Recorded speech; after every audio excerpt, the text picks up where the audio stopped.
نحمده ونصلي على رسوله الكريم أما بعد فأعوذ بالله من الشيطان الرجيم بسم الله الرحمن الرحيم رب اشرح لي صدري ويسر لي أمري واحلل عقدة من لساني يفقهوا قولي السلام علیکم ورحمۃ اللہ وبرکاتہ۔ آئیے دیکھتے ہیں کہ آج اللہ سبحانہ و تعالیٰ سے ہماری کیا کیا باتیں ہوتی ہیں۔ سورہ ہود کی آیت 36 to 39 میں بتایا جا رہا ہے کہ اہل حق کا مذاق اڑانے والوں کا انجام کیا ہوتا ہے۔ امید ہے کہ آپ اپنا یہ ذمہ داری نبھا رہے ہوں گے جو کہ اللہ تعالیٰ نے ہم پر ڈالی ہے، یعنی اللہ کا کلام سنتے جائیے اور آگے سینڈ کرتے جائیے۔ اللہ ہم سب کو اس پر عمل کرنے کی بھی توفیق عطا فرمائے۔ حضرت نوح علیہ السلام کے پاس وحی بھیجی گئی کہ تمہاری قوم میں سے جو لوگ اب تک ایمان لا چکے ہیں ان کے سوا اب کوئی اور ایمان نہیں لائے گا، لہٰذا جو حرکتیں یہ لوگ کرتے رہے ہیں تم ان پر صدمہ نہ کرو، اور ہماری نگرانی میں اور ہماری وحی کی مدد سے کشتی بناؤ، اور جو لوگ ظالم بن چکے ہیں ان کے بارے میں مجھ سے کوئی بات نہ کرنا، یہ اب غرق ہو کر رہیں گے۔ چنانچہ وہ کشتی بنانے لگے، اور جب بھی ان کی قوم کے کچھ سردار ان کے پاس سے گزرتے تو ان کا مذاق اڑاتے تھے۔ نوح علیہ السلام نے کہا کہ اگر تم ہم پر ہنستے ہو تو جیسے تم ہنس رہے ہو اسی طرح ہم بھی تم پر ہنستے ہیں۔ ان قریب تمہیں پتہ چل جائے گا کہ کس پر وہ عذاب آ رہا ہے جو اسے رسوا کر کے رکھ دے گا، اور کس پر وہ قہر نازل ہونے والا ہے جو کبھی ٹل نہیں سکے گا۔ اللہ اکبر۔ یا اللہ تو ہمیں ہدایت اور حکمت عطا فرما۔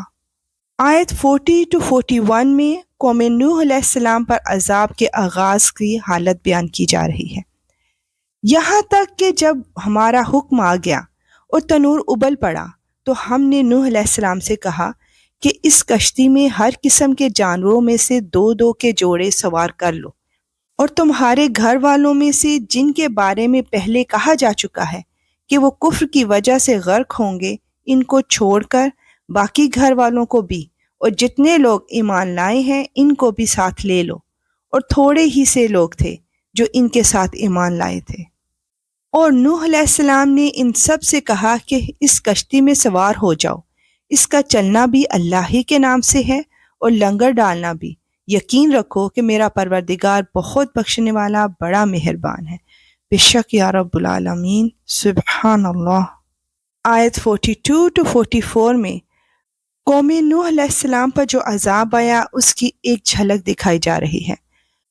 اور وہ کشتی پہاڑوں جیسی موجوں کے درمیان چلی جاتی تھی، اور نوح علیہ السلام نے اپنے اس بیٹے کو جو سب سے الگ تھا آواز دی کہ بیٹے ہمارے ساتھ سوار ہو جاؤ اور کافروں کے ساتھ نہ رہو۔ وہ بولا میں ابھی کسی پہاڑ کی پناہ لے لوں گا جو مجھے پانی سے بچا لے گا۔ نوح علیہ السلام نے کہا آج اللہ کے حکم سے کوئی کسی کو بچانے والا نہیں ہے سوائے اس کے جس پر وہی رحم فرمائے۔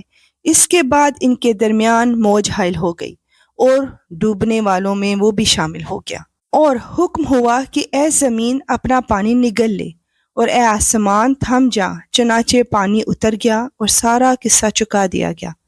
کشتی جودی پہاڑ پر آ ٹھہری اور کہہ دیا گیا کہ بربادی ہے اس قوم کی جو ظالم ہو۔ اللہ اکبر۔ اس سے ہمیں یہ بھی سبق ملتا ہے کہ اللہ کے ہاں رشتے کام نہیں آتے۔ اگر ایسا ہوتا تو حضرت نوح علیہ السلام اپنے بیٹے کو بچا لیتے۔ آئیے جانتے ہیں آیت 45 to 49 میں کہ کیا حضرت نوح علیہ السلام نے اللہ سبحانہ و تعالیٰ کے سامنے اپنے بیٹے کی سفارش کی تھی؟ اور نوح علیہ السلام نے اپنے پروردگار کو پکارا اور کہا کہ اے میرے پروردگار، میرا بیٹا میرے گھر ہی کا ایک فرد ہے، اور بے شک تیرا وعدہ سچا ہے اور تو سارے حاکموں سے بڑھ کر حاکم ہے۔ اللہ نے فرمایا اے نوح علیہ السلام، یقین جانو وہ تمہارے گھر والوں میں سے نہیں ہے، وہ تو ناپاک عمل کا پلندہ ہے، لہٰذا مجھ سے ایسی چیز نہ مانگو جس کی تمہیں خبر نہیں۔ میں تمہیں نصیحت کرتا ہوں کہ تم نادانوں میں شامل نہ ہو۔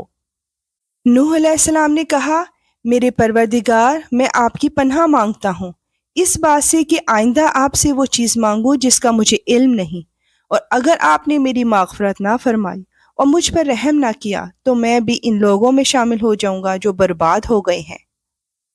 فرمایا گیا کہ اے نوح علیہ السلام، اب کشتی سے اتر جاؤ، ہماری طرف سے وہ سلامتی اور برکتیں لے کر جو تمہارے لیے بھی ہیں اور تمہارے ساتھ جتنی قومیں ہیں ان کے لیے بھی، اور کچھ قومیں ایسی ہیں جن کو ہم دنیا میں لطف اٹھانے کا موقع دیں گے، پھر ان کو ہماری طرف سے ایک دردناک عذاب آ پکڑے گا۔ اے پیغمبر، یہ غیب کی باتیں ہیں جو ہم تمہیں وحی کے ذریعے بتا رہے ہیں۔ یہ باتیں نہ تو تم اس سے پہلے جانتے تھے نہ تمہاری قوم، لہٰذا صبر سے کام لو، اور آخری انجام متقیوں ہی کے حق میں ہوگا انشاءاللہ۔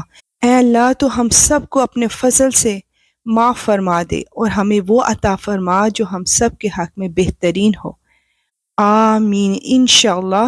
ملیں گے نیکسٹ آیات کے ساتھ۔ اب اجازت، وآخر دعوانا ان الحمد للہ رب العالمین۔ سبحانک اللہم وبحمدک، اشہد ان لا الہ الا انت، استغفرک واتوب الیک۔ السلام علیکم ورحمۃ اللہ وبرکاتہ۔